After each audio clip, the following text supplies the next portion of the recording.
कज़ालिका इसी तरह से क्या मुराद है कि जिस तरह खाना काबा दुनिया का सेंटर है ना, और इसी तरह जिस तरह खाना काबा को अल्लाह ताला ने किबला बनाया, इस दुनिया का सेंटर बनाया, इसी तरह जालनाकुम बनाया हमने तुम्हें उम्मतन एक उम्मत वसतन दरमियानी। अल्लाह ताला ने हमें कौन सी उम्मत बनाया?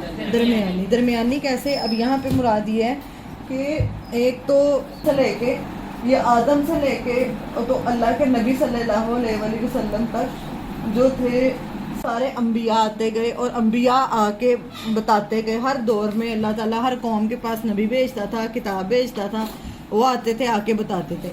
अब नबी सल्लल्लाहु अलैहि वसल्लम सेंटर में आए हैं, इनके बाद कोई नबी नहीं आएगा। अब ये काम कौन करेगा? नबी सल्लल्लाहु अलैहि वसल्लम के जो फॉलोअर्स हैं ना, यहाँ पे अब ये देखें, ये क़यामत तक नबी सल्लल्लाहु अलैहि वसल्लम के फॉलोअर्स का ये काम है कि वो अब अल्लाह के नबी का दीन सीखें, अल्लाह ताला का दीन ये सीखेंगे और इसको आगे सिखाएंगे। इसलिए अल्लाह ताला कह रहे हैं जैसे काबे का सेंटर है ना, इसी तरह अल्लाह ताला ने तुम्हें उम्मत वस्त बनाया, सेंटर में भेजा। ठीक है, आदम से लेके नबी सल्लल्लाहु अलैहि वसल्लम तक का अल्लाह ताला कह रहे हैं एक टाइम, और अगला टाइम क्या है? क़यामत तक का जो टाइम आएगा वहाँ पे अब कोई नबी आएगा नहीं। अब ये महफूज है, अल्लाह की किताब, कोई फरिश्ता नहीं आएगा। पहले जिब्रील अलैहिस्सलाम आते थे, अब आगे जिन्होंने आना था अल्लाह के नबी भी आ गए, अल्लाह की किताब भी महफूज है। अब कज़ालिका इस तरह किस तरह के जिस तरह हमने काबे को सेंटर बनाया है, इसी तरह तुम्हें भी क्या बनाया? सेंटर वाली उम्मत बनाया है। फिर से रिपीट कर देती हूँ कि आदम अलैहिस्सलाम से मोहम्मद सल्लल्लाहु अलैहि वसल्लम तक एक पीरियड और मोहम्मद सल्लल्लाहु अलैहि वसल्लम से क़यामत तक दूसरा। तो जो दरमियान है नबी सल्लल्लाहु अलैहि वसल्लम के बाद दरमियान तक आगे तक जो उम्मत आएगी नबी सल्लल्लाहु अलैहि वसल्लम की, वो काम करेंगे अल्लाह के दीन का।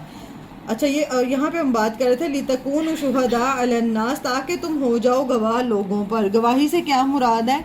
मतलब ये है कि तुम्हें होती है, हम जब कहते हैं हम किसी पे गवाही दे रहे हैं, मतलब ये होता है कि हमें पता होता है इस बंदे ने ये काम किया। एक मुराद ये है कि आपको पता हो कि माशरे में जो हो रहा है और आप उसके मुताबिक क्या इस्लाह कर रहे हो, ये गवाही है। ठीक है, गवाही क्या होगी? एक मुराद क्या आप गवाह बन जाओगे। अब आप कुरान जितना समझ लिया आपने, आप कुरान पे गवाह बन रहे हैं ना, आपको पता है कि इसमें ये लिखा है, ये गवाही है। इसको जब आप आगे पहुंचाते हैं, ये भी गवाही है। आपके माशरे में जो काम हो रहा है, जो आप देख रहे हो गलत होते हैं, वो भी एक गवाही ही है ना। और ये भी क्या कि ताकि एक उम्मत वसतन मोतदिल लितकून शुहदा अलन्नास, ताकि तुम हो जाओ गवाह लोगों पर। ठीक है, कि आपने अपने हिस्से का, जैसे मैंने अपने हिस्से का जितना मैं कोशिश कर रही हूँ, हम कोशिश कर रहे हैं ये पैगाम पहुँचाने की, ये एक गवाही होगी कि मैंने पहुँचाने की कोशिश की थी, मुझे जितना आ रहा मैंने आगे बताया था। वयकून रसूल अलैकुम शहीदा, और हो जाए रसूल तुम पर गवाह कि हम पे, मैं किस पे गवाऊँ कि मैं उन लोगों तक मैंने पहुँचाया, और नबी सल्लल्लाहु अलैहि वसल्लम किस पे है कि हमारे ऊपर। इसी तरह कौन गवाह या शहीद कहते हैं? जो मौजूद हो और तुम लोगों को ये गवाही दो कि लोग क्या कर रहे हैं, ठीक कर रहे हैं या गलत कर रहे हैं। जब इंसान किसी को देखेगा तो गवाही देगा ना। जैसे किसी भी मामले में लोग कहते हो रहा है, जैसे आप कहीं अदालत में गवाही देने जाते हैं, किसी को चोरी करते हैं, किसी आप देते हैं, आपको पता, आपने गवाही देनी होती है, ज़ुबान से कहना होता है कि मैंने इसको देखा, मैंने इसको ये करते देखा, वो गवाही एक्सेप्टेड होती है। ये इसने ऐसा किया, खाली ख्याली तो नहीं ना। अब आपको पता है आपके माशरे में क्या हो रहा है, आप गवाह हैं, आपको बड़े अच्छे से पता है कि हमारे माशरे में कितनी खराबियाँ और कितना कुछ बुरा हो रहा है। दूसरा, इससे क्या मुराद है कि गवाही देने वाले बन जाओ, यानी कुरान की गवाही, कुरान को लोगों तक जो पहुँचाएंगे, लोगों गवाही ज़ुबान से और अमल दोनों से होती है। जब अगर आप कुरान सीख रहे हैं तो कुरान के आप गवाह हैं, तो ये आपकी ज़ुबान पे भी नज़र आना चाहिए और आपके अमल में भी नज़र आना चाहिए। मतलब ये मुराद है कि गवाह हो तुम अल्लाह के दीन के। इससे मुराद क्या कि अगर आप अल्लाह के रंग गए हो ना, तो आप फिर चलता फिरते नज़र आओगे कि ये बंदा जो है ना, ये अल्लाह के दीन को रिप्रेजेंट करे, ये गवाही है। और नबी सल्लल्लाहु अलैहि वसल्लम ने खुतबा हज्जतुल विदा पे पूछा था कि क्या मैंने तुम्हें अल्लाह के दीन पहुंचा दिया? तो सहाबा ने कहा था कि नबी सल्लल्लाहु अलैहि वसल्लम आपने हमें पहुंचा दिया, आपने अपना हक अदा कर दिया। तो ये एक गवाही थी, ठीक है, जो दुनिया में अल्लाह के नबी सल्लल्लाहु अलैहि वसल्लम ने ली है। और ये कुरान भी गवाही है। यहाँ तो ये हमारे हक में गवाही देगा और इसने देनी है, आप चाहें या ना चाहें। कुरान यहाँ आपके हक में गवाही देगा, यहाँ आपके खिलाफ गवाही देगा। अगर आपका अमल इसके मुताबिक हुआ तो ये आपका साथी बन जाएगा आपके साथ साथ, और ये गवाही भी देगा। اور اگر یہ آپ کا طرز زندگی اس کے خلاف ہو، گواہی اس نے دینی ہے اس قرآن نے، ٹھیک ہے، یہ قرآن بھی گواہی ہے۔ وما جعلنا، اور نہیں بنایا ہم نے، القبلہ قبلہ کو، اللہ تی اسے، کنتا تھے آپ، علیہا اس پر۔ کیوں اللہ تعالیٰ نے یہ قبلے کو چینج کیا؟ اسے مراد یہ ہے کہ نہیں مقرر کیا ہم نے اس قبلے کو اس پر جو تھے آپ جس پر، مطلب چینج کیوں کروایا آپ سے، الا مگر لنعلم، اس لیے کہ ہم جان لیں، من کون، یتبع الرسول، کون پیروی کرتا ہے رسول کی، ممن ینقلب علی عقبیہ، اس سے مراد یہ ہے کہ کون دین کی رسول کی پیروی کرتا ہے اور کون اپنی پرانی حرکتوں پہ پھر جاتا ہے، ٹھیک ہے۔ یا جیسے نبی صلی اللہ علیہ وسلم کی ایک اطاعت کچھ لوگوں نے کی، اور کچھ لوگ جو تھے وہ اس بات کے اعتراض کی وجہ سے کہ کیوں قبلہ اطاعت کرتا اور کون نہیں کرتا، ٹھیک ہے۔